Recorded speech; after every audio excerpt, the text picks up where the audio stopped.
তোমার রান্না কমপ্লিট হলো? হ্যাঁ গো হ্যাঁ, এই তো রান্না কমপ্লিট। কটা বাজে দেখেছো? হ্যাঁ অনেক বেজে গেছে। আজকে সত্যি অনেক দেরি হয়ে গেছে, অনেক দেরি হয়ে গেছে। এই যে লাস্ট রান্না করে ফেললাম, এই যে চিংড়ি মাছ দিয়ে। এই দেখো চিংড়ি মাছের অম্বল। এতে কি কি দিয়েছি জানো? এতে কুমড়ো, বেগুন, রাঙালু দিয়ে পাকা তেঁতুল দিয়ে চিংড়ি মাছের অম্বল করেছি। আর আজকে কি কি রান্না করেছি জানো? আজকে দেখো ভাতটা তো হাঁড়িতে দেখাই যাচ্ছে, এই দেখো। আজকে করেছি শুকনো শুকনো করে মাছের ঝাল, গোল গোল আলু ভাজা। এই দেখো গোল গোল আলু ভাজা,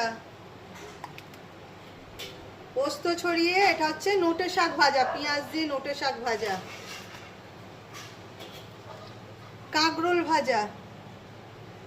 আর এর তলায় কি আছে?